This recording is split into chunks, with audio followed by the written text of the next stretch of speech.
Boruto Uzumaki, o protagonista de Boruto, Naruto Next Generations e o primeiro filho de Naruto Uzumaki, é um dos personagens mais populares do momento.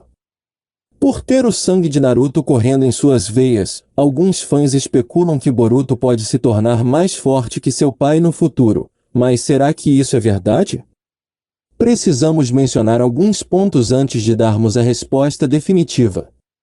A Kurama, ou a besta de 9 caudas, foi um dos principais fatores que levaram Naruto a se tornar um dos maiores heróis de todos os tempos, já que o personagem ganhou muito chakra depois que virou o receptáculo da besta. Como consequência, Naruto conseguiu lidar com seus problemas com muito mais facilidade.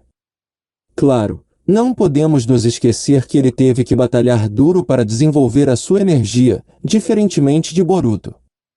Naruto, além disso, se viu na obrigação de se tornar o líder de sua vila para calar as bocas que outrora o menosprezavam. Em outras palavras, pode-se dizer que as dificuldades pelas quais ele teve que passar foram o seu melhor combustível em sua jornada. Boruto, por outro lado, não tem um objetivo de vida fixo. Ele não quer ser Hokage, tampouco ser uma figura lendária, apenas mais alguém no mundo ninja.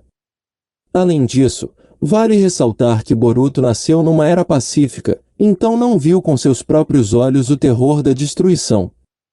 Ele sempre foi amado e protegido por seus pais, logo não desenvolveu o mesmo senso de evolução que Naruto. Também vale lembrar que Boruto não recebeu uma besta com cauda em seu nascimento. Sabemos que ele tem muito chakra por ter o sangue Uzumaki, parte do poder de Kurama fluindo em seu corpo, mas sua energia não chega nem perto daquela do Naruto que conhecemos no clássico.